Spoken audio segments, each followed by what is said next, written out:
For over 1,000 years, the mighty walls of Constantinople stood unbroken until one fateful morning in 1453. What brought down the greatest city of the medieval world? And how did a 21-year-old sultan rewrite the course of history forever? Join me, Ginny, as I dive into a tale of ambition, betrayal, giant cannons, and the final breath of an ancient empire. This isn't just history, this is the day the Middle Ages ended. By the mid-15th century, the Byzantine Empire was a shadow of its former self. Once the eastern half of the mighty Roman Empire, it had gradually lost most of its territories to invading forces, internal conflicts, and shifting alliances. Centuries of warfare with Persians, Arabs, Crusaders, and, most recently, the rising Ottoman Turks had drained its resources and fractured its political structure. The catastrophic sack of Constantinople during the Fourth Crusade in 1204 by Latin Christians deeply weakened the empire, both physically and spiritually. Although the Byzantines recaptured the city in 1261, they never fully recovered. By 1453, the empire consisted of little more than Constantinople itself and a few scattered territories. Its economy was in ruins, its population had dwindled, and its army was vastly outnumbered and under-equipped. Surrounded on all sides by a powerful and determined Ottoman Empire, Constantinople faced an existential crisis, one it would not survive. While the Byzantine Empire crumbled, the Ottoman Empire was on a sharp rise, expanding rapidly across Anatolia and the Balkans. Founded in the late 13th century by Osman I, the Ottomans began as a small Turkic principality but soon grew into a powerful Islamic empire. By the early 15th century, they had become the dominant force in southeastern Europe and Western Asia.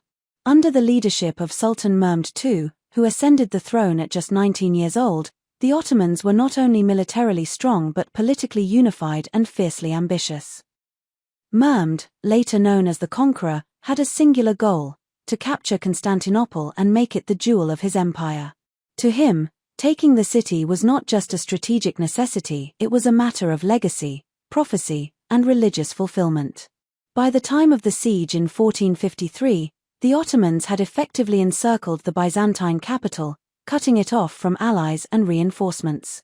Constantinople was no longer a center of power, it was an island in a sea of Ottoman might. Constantinople wasn't just any city, it was the city. Straddling the narrow Bosphorus Strait, it connected Europe and Asia and controlled the passage between the Black Sea and the Mediterranean. For centuries, it was the beating heart of trade, diplomacy, and religion. Caravans, merchants, and fleets from across the known world passed through its ports, bringing with them wealth, culture, and influence. Militarily, its location was a fortress in itself, surrounded by water on 3 sides and protected by massive stone walls on the 4th, it was nearly impregnable. Politically, it was the last bastion of Christian power in the East, a symbol of resistance to Islamic expansion, and a spiritual rival to the rising Islamic empires. For the Ottomans, capturing Constantinople meant more than conquest, it meant control of a vital trade route, a new imperial capital, and a symbolic victory that would cement their dominance. For the rest of Europe, it meant a terrifying shift in the balance of power. The fall of such a strategically crucial city would not just end an empire, it would reshape the world. For over 1,000 years, the mighty walls of Constantinople had protected the city from countless invasions. These weren't just ordinary walls, they were a marvel of ancient military engineering. The most famous were the Theodosian walls, built in the 5th century under Emperor Theodosius II. Stretching over 5 kilometers, this triple-layered system consisted of a moat, an outer wall, and a massive inner wall that towered nearly 12 meters high and 5 meters thick. Guarded by towers at regular intervals and manned by defenders who knew every brick and blind spot, the walls had withstood attacks by Persians, Avars, Arabs, and even Crusaders. The city was also flanked by the Sea of Marmara and the Golden Horn, giving it strong natural defenses. These walls were not only symbols of Byzantine resilience but psychological barriers to any would-be conqueror. By 1453, however, the once immaculate fortifications were aging, and the empire could no longer afford the manpower or repairs needed to maintain them at full strength. Still, they remained formidable, so much so that Mehmed II knew he would need more than manpower to break through. He would need innovation, brute force, and relentless pressure. The fate of the city, and perhaps of history itself, would come down to whether these ancient walls could resist one final siege. Sultan Mehmed II knew that to take Constantinople, he couldn't rely on brute force alone, he needed meticulous preparation. Even before the first cannonball was fired, he began laying the groundwork for the siege months in advance. One of his boldest moves was the construction of Rumeli Hisar, a massive fortress on the European side of the Bosphorus Strait, directly opposite the earlier built Anadolu Hisar on the Asian side. Together, these twin fortresses choked off Constantinople's crucial maritime supply lines from the Black Sea, isolating the city and preventing aid or trade from reaching it by water. Mehmed also focused on logistics. He amassed a vast army, estimated between 80,000 and 100,000 men, far outnumbering the city's few thousand defenders. Supplies, siege weapons, engineers, and elite janissary troops were assembled and organized with precision. Roads were repaired or built to allow the movement of artillery, food, and reinforcements. But perhaps his greatest advantage lay in his ambition to use cutting-edge siege technology, a daring move that would test the very limits of medieval warfare. Constantinople had seen sieges before, but none like the one Mehmed was planning. This wasn't just a military campaign, it was a carefully orchestrated operation designed to crush a legendary city both physically and psychologically. One of the most decisive factors in the fall of Constantinople was the Ottomans' revolutionary use of gunpowder artillery, particularly massive cannons that marked a turning point in siege warfare. At the heart of this innovation was a Hungarian engineer named Urban, who had initially offered his services to the Byzantines but was turned away due to their lack of funds. He then approached Sultan Mehmed II, who recognized the potential of his designs and gave him full support and resources to construct the largest cannon the world had yet seen. This super weapon, the Basilica, or Great Turkish Bombard, was a giant bronze cannon capable of launching a 600-pound stone ball over a mile. It required hundreds of men and oxen just to move, and its thunderous roar shook the earth every time it fired. Alongside the Basilica, the Ottomans fielded dozens of smaller yet still powerful cannons, creating a near-constant barrage against Constantinople's walls. The Byzantines had never faced anything like it. The centuries-old Theodosian walls, once impervious to siege towers and catapults, began to crack and crumble under the relentless pounding of gunpowder weapons. Though slow to reload and dangerous to operate, these cannons shattered the illusion of invincibility that had surrounded the city for generations. Mehmed's embrace of modern warfare gave the Ottomans a devastating edge, one that would change the face of military strategy in Europe and beyond. The age of castles and high walls was ending, and Constantinople would be its most symbolic casualty. While Mehmed II's artillery pounded the land walls, he knew that Constantinople's survival also depended on access to the sea. If supplies or reinforcements could reach the city via water, the siege might drag on or fail altogether.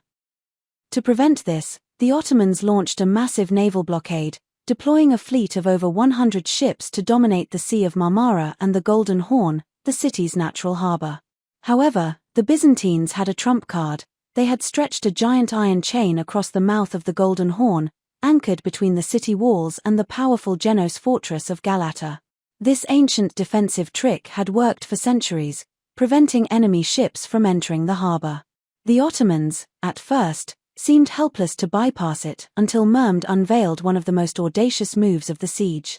In a stunning feat of engineering and determination, the Ottomans dragged dozens of ships overland, rolling them on greased logs across a series of hills and valleys around the chain and into the Golden Horn behind the city's defenses. Constantinople awoke to find enemy ships in what had always been considered a safe haven, panic spread, and morale dropped sharply. This surprise maneuver not only tightened the naval blockade but also allowed Ottoman cannons to be positioned on the northern side of the city, exposing previously untouched walls. The Byzantine defenders were now completely surrounded, by land and by sea. With their lifeline severed, the city was one step closer to its tragic fall. At the heart of Constantinople's final defense stood Emperor Constantine XI Palaiologos, the last ruler of the Byzantine Empire. A descendant of a once glorious imperial line, Constantine faced a near-impossible task, defending a crumbling city with limited troops, little money, and almost no outside support. Yet despite the dire circumstances, he refused to flee or surrender. He chose instead to fight and to lead from the front. Constantine's leadership during the siege was marked by bravery, humility, and an unyielding sense of duty. He organized the city's defense into sectors, placing trusted commanders such as the experienced Genoese captain Giovanni Giustiniani at key points along the walls. He walked among the defenders regularly, offering encouragement and prayers, reinforcing morale among soldiers and civilians alike. The emperor knew the odds were against them, but he believed that Constantinople was not just a city, it was a sacred legacy worth dying for. Unlike many rulers in history who abandoned their posts when defeat loomed, Constantine XI stood beside his men as an equal. As the final Ottoman assault began, he reportedly threw off his imperial regalia and entered the fray as a common soldier. His body was never found, and legends quickly arose. Some claimed he was buried under the rubble, others whispered that he had been turned to marble and would one day rise again. His death marked not only the end of an empire, but also the end of the Eastern Roman legacy that had endured for over a millennium. Constantine XI became a symbol of heroic resistance, remembered as the emperor who refused to bow. As the Ottoman siege tightened, Constantinople desperately sought help from Western Europe. For centuries, the Byzantine Empire had been the bastion of Eastern Christianity, and its survival was seen by many as crucial to halting Ottoman expansion into Europe. Yet, despite the appeals and urgent messages sent to Western kings and the Pope, meaningful support was frustratingly sparse. The deep schism between the Eastern Orthodox and Roman Catholic churches bred distrust and reluctance. Political rivalries, economic concerns, and preoccupations with other conflicts kept most Western powers from committing significant aid. Although Pope Nicholas V called for a crusade and some European nobles expressed sympathy, the response was minimal and slow. The most notable reinforcement came from the Republic of Genoa, a powerful maritime state with commercial interests in the region. They sent a small but highly skilled contingent of soldiers and the capable commander Giovanni Giustiniani, who played a crucial role in organizing the city's defenses. However, even this assistance was limited and far from enough to turn the tide.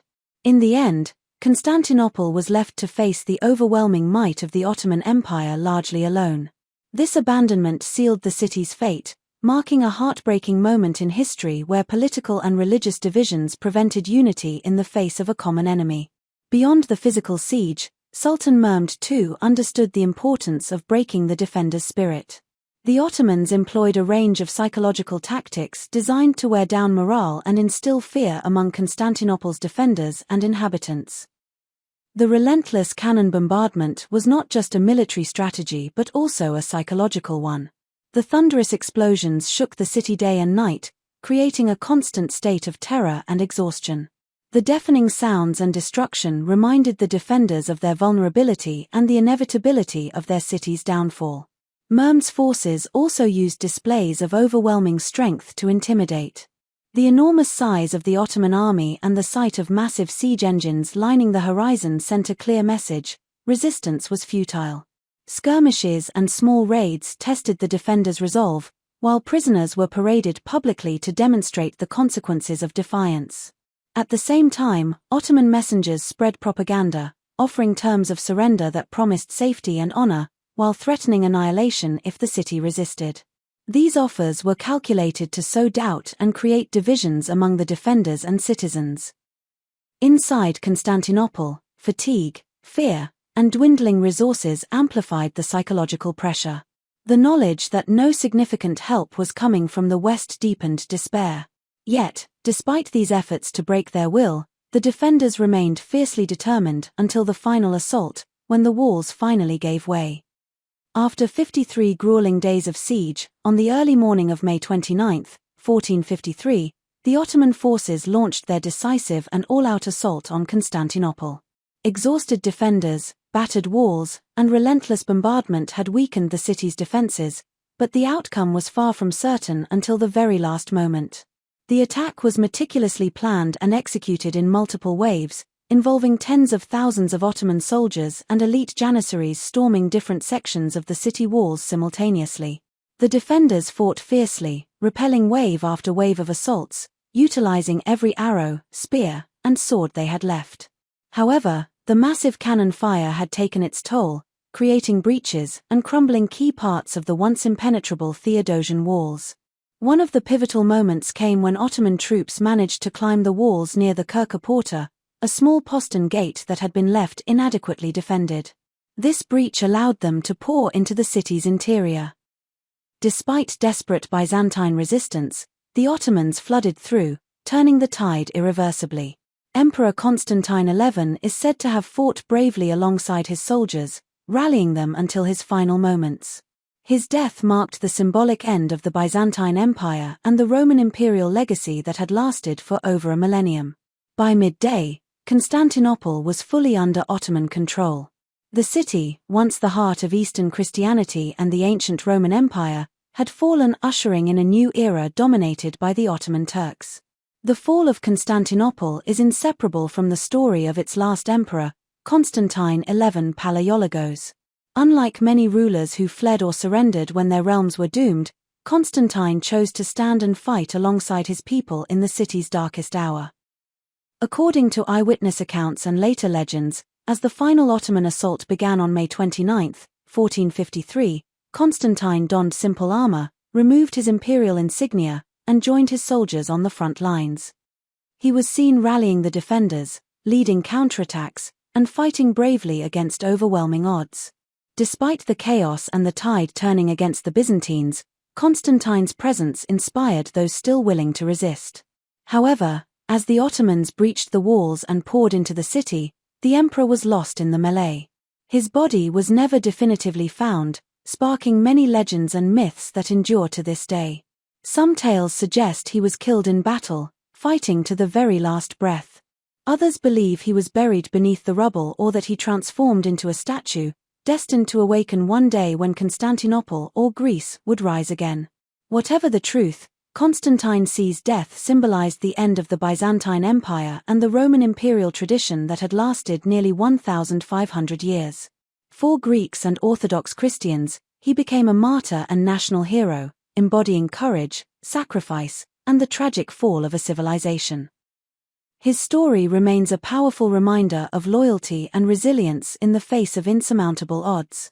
The fall of Constantinople on May 29, 1453, marked not just the capture of a city, but the official end of the Byzantine Empire, the direct continuation of the Roman Empire that had lasted for nearly 1,500 years.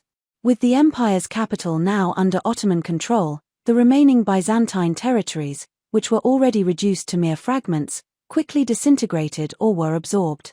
The once great empire that had preserved Roman law, Greek culture, and Orthodox Christianity for centuries ceased to exist as a political entity.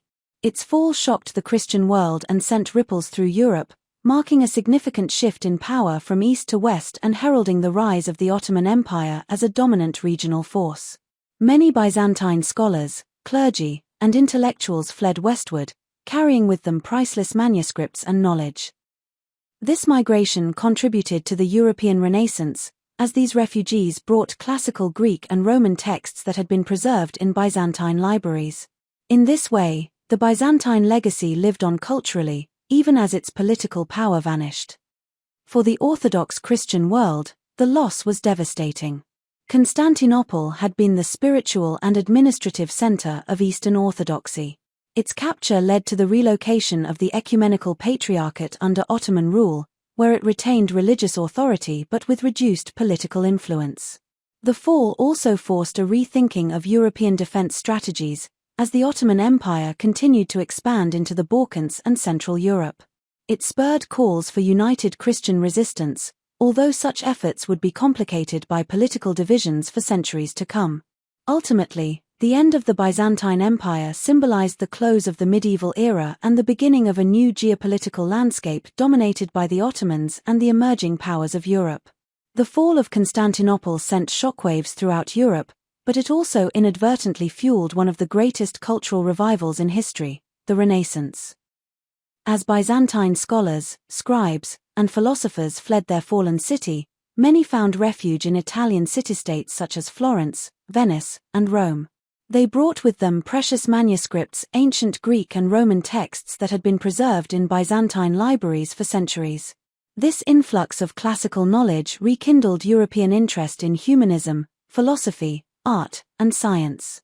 The rediscovery of works by Plato, Aristotle, Homer, and many others provided intellectual fuel for artists, scientists, and thinkers like Leonardo da Vinci, Michelangelo, and Galileo.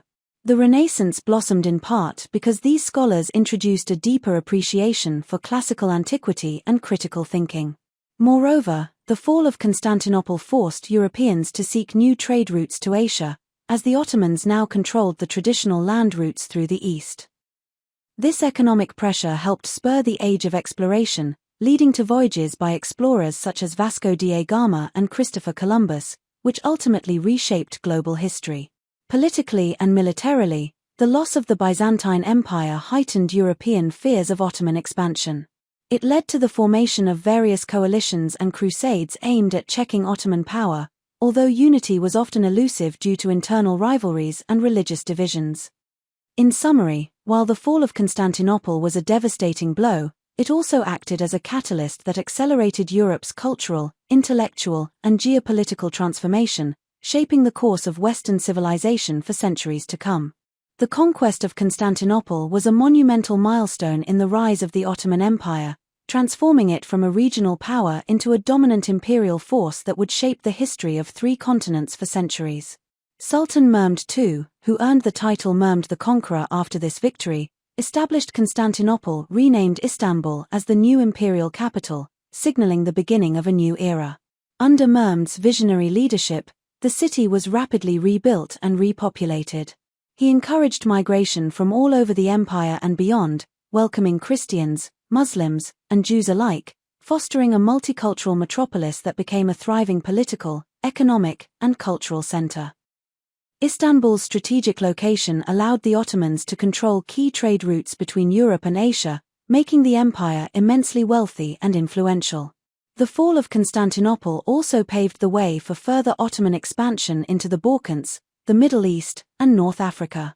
Mehmed and his successors launched military campaigns that extended Ottoman dominion, challenging European powers and redefining the balance of power in the Mediterranean and beyond.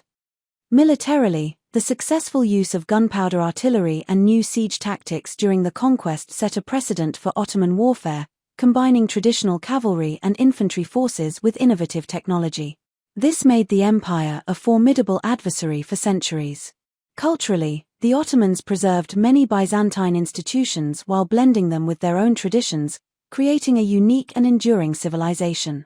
The Hagia Sophia, Constantinople's greatest church, was converted into a mosque, symbolizing this fusion. In sum, the fall of Constantinople was not just an end, it was the foundation of an empire that would last until the early 20th century, influencing the course of history from Europe to Asia and Africa. The fall of Constantinople on May 29, 1453, was more than the capture of a city, it was the dramatic end of a 1,000-year empire, the final breath of the Roman world, and the dawn of a new global order. From the clash of empires and unmatched courage of Emperor Constantine XI to the rise of the Ottoman powerhouse under Mehmed the Conqueror, this single event reshaped history on a colossal scale. It marked the closing chapter of the medieval era and the beginning of the Renaissance and the age of exploration. It redrew borders, redefined cultures, and forced civilizations to adapt or disappear. Even today, the legacy of Constantinople lives on in the domes of Istanbul, in the texts that fueled the Renaissance, and in the enduring memory of a city that once stood as the bridge between East and West. History didn't end at those walls. It turned a page.